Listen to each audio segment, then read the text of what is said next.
Hey there, just a heads up, this episode of the Judo Science Podcast was created with help from AI. Some of the voices you'll hear are synthetic, but the ideas come from real research and real judo.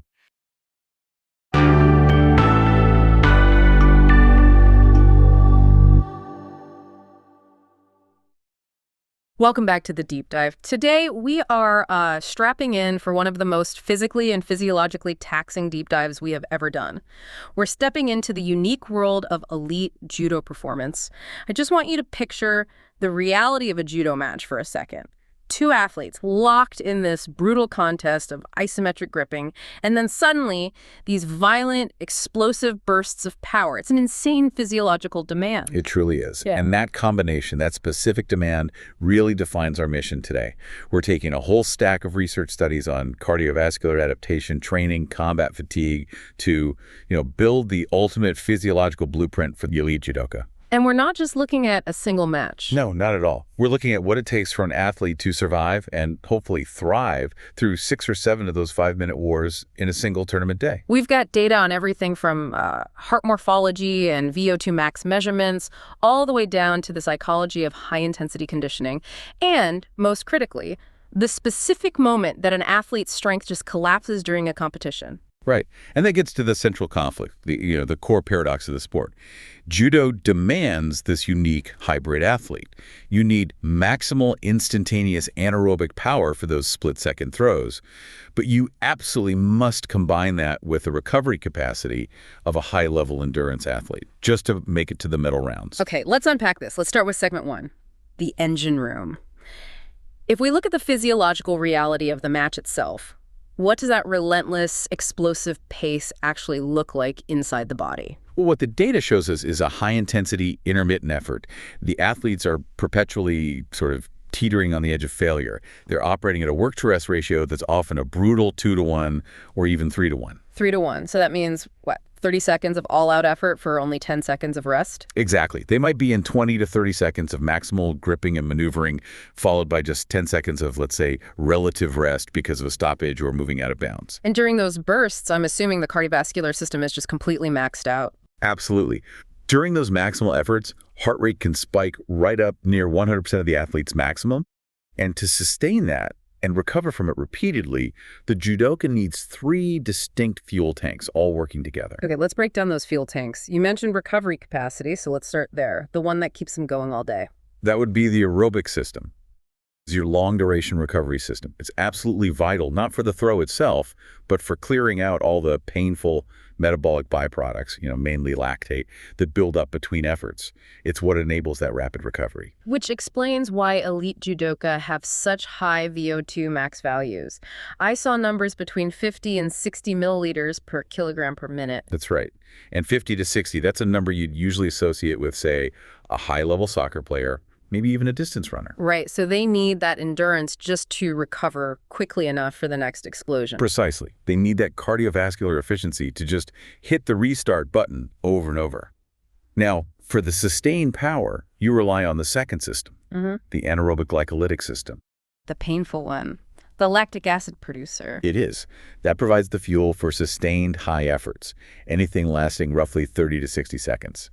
And the research is very clear that standing grappling has a much higher glycolytic demand than groundwork. When they're on their feet, locked in, blood lactate levels can shoot up to around 11.3 millimoles per liter. Wow. That's your muscles literally screaming at you. That's the feeling. Yeah. So if that's the pain-inducing fuel tank, there's a third one that delivers the actual knockout punch, that 5-second throw. And that would be? That is the ATP-CP, or a lactic system. This is arguably the most critical one for judo. It provides instantaneous explosive power that doesn't require oxygen. If you need a sudden burst of force for a match-winning throw, this is the fuel tank. The ability to use and, more importantly, quickly recharge that system is likely what separates the very best from the rest. And I guess years of this specific kind of training max bursts, quick recovery, it leads to some incredible adaptations. They get better at clearing that lactate, right? Yes, exactly. They demonstrate faster heart rate recovery, or HRR, and quicker metabolic tolerance. That fast recovery is a key indicator of better vagal control and cardiovascular efficiency. Essentially, their nervous system gets really, really good at telling the body to hit the brakes and restore balance so they can go again. Which brings us perfectly to segment 2, the heart of the matter. So if the nervous system is getting better at control, what does the engine itself, the heart, actually look like after years of this dual demand? Well, it's truly a hybrid heart. It shows the adaptations of both strength and endurance training. On the endurance side, you see physiological hypertrophy of the left ventricle, the main pumping chamber. Its mass often measures around 120 to 140 grams per square meter. That dramatically increases stroke volume for incredibly efficient oxygen delivery. But then, reflecting the strength component, that immense isometric gripping, the heavy lifting judokas also show an increased thickness in the interventricular septum. That's the wall separating the chambers. And that increased thickness is a trait we normally link to pure static force sports, like powerlifting. So the heart is adapting to both pushing a lot of blood for endurance and pushing against immense pressure from the static holds.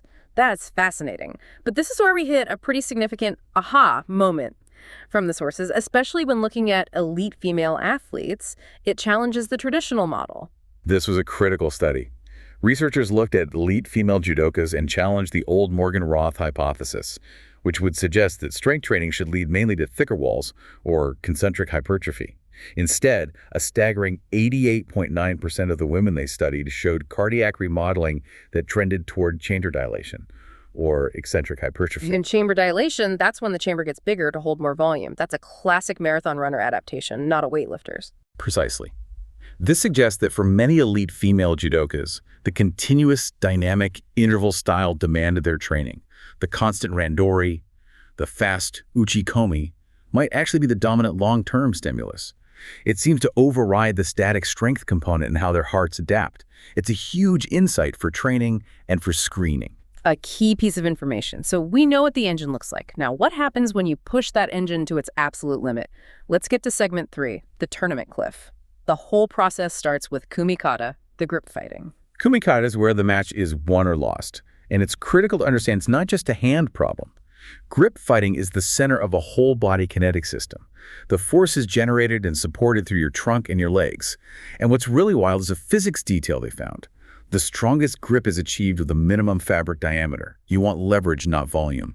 That's so counterintuitive. You'd think grabbing more material would be better. But that efficiency only lasts so long. We know the cost of fighting multiple matches is brutal, so where do they hit the wall? The system-wide collapse begins acutely after the third match. Researchers measured it. Maximal isometric hand grip strength. The foundation of kumikata drops significantly starting right then. We saw a measured 12% drop in the dominant hand's grip strength after the third bout. That's the difference between executing a throw and your opponent just slipping away. It's catastrophic. It is a massive physical limitation. Yeah. But here's the thing. Athletes feel exhausted long before their absolute strength fails. The rate of perceived exertion, or RPE, it skyrockets right from match 1. For non-medalists, the RPE increase showed a very large effect. Basically, the fatigue felt overwhelming mentally. This suggests a real competitive edge is managing that perceived effort, even as the real collapse is coming. And the pain isn't just in the forearms. The sources found the lower body takes an even bigger hit. The lower body gets absolutely hammered. The cumulative load from constantly braking, accelerating, absorbing throws, it just hits the legs the hardest. They measured counter-movement jump capacity, the gold standard for lower limb power, and it decreased by a truly staggering 12.74% after the fifth bout. Wait, almost 13% of your explosive drive is just gone.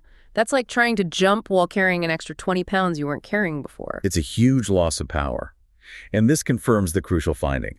15 minutes of passive rest between matches is simply not enough to recover from this systemic fatigue.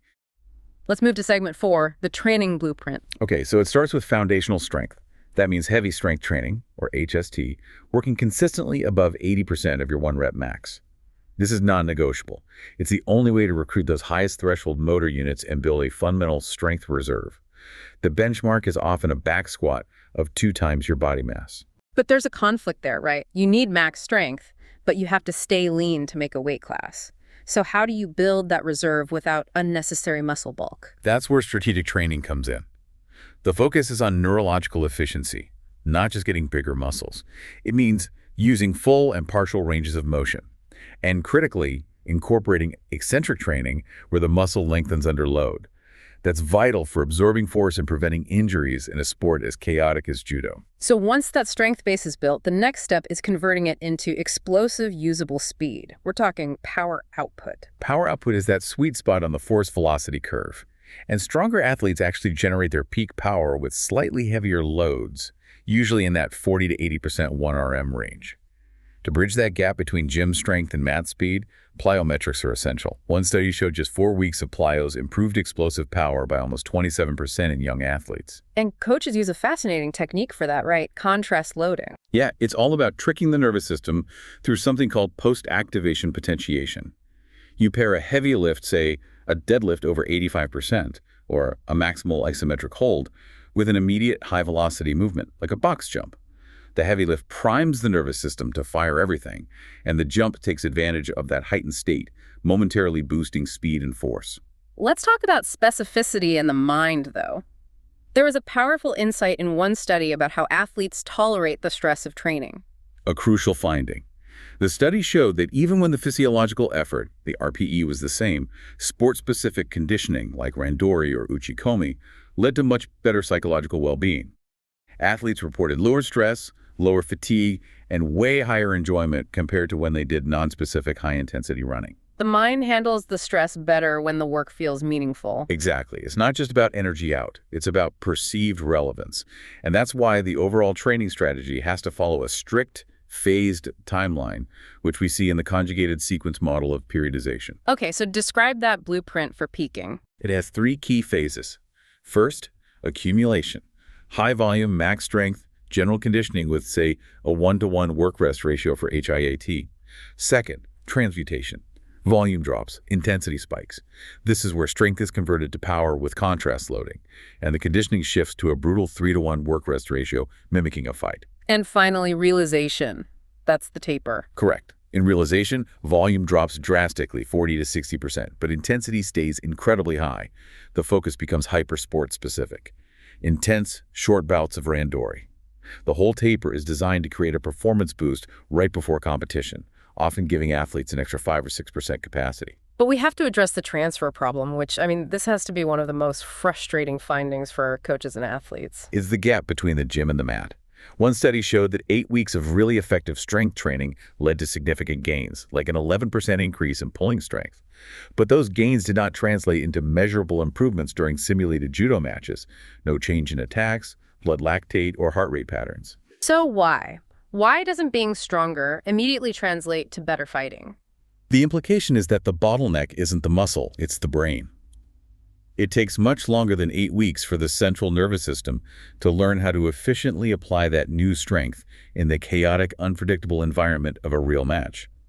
You can build a bigger engine, but it takes time for the brain to learn how to drive it under combat pressure. That suggests the real goal isn't just getting strong, but training the application of strength under fatigue. Okay, let's finish with segment 5, practical application in health. For injury prevention, what's a must-do? Given the high risk of serious cervical injury during throws, neck rehabilitation is non-negotiable.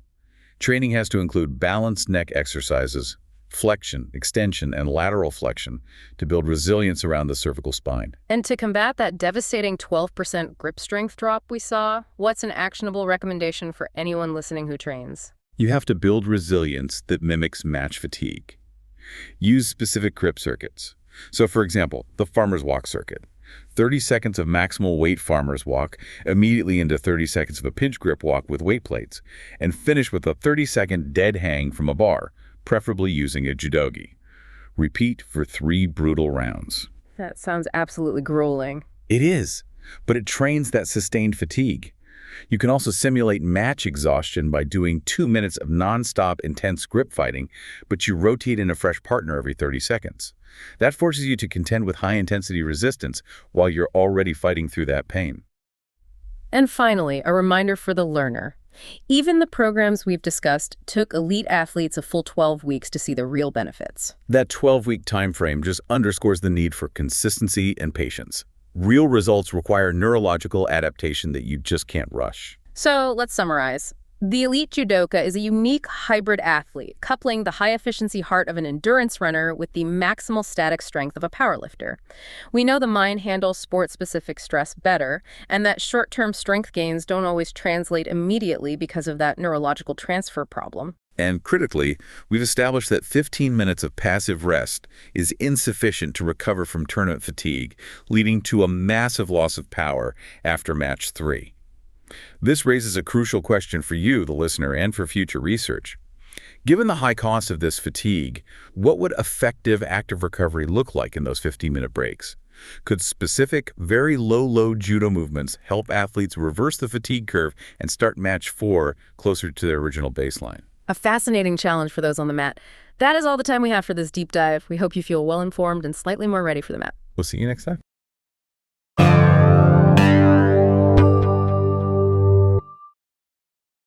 Next time on the Judo Science Podcast, episode 30, the most dangerous moments in judo, an injury analysis.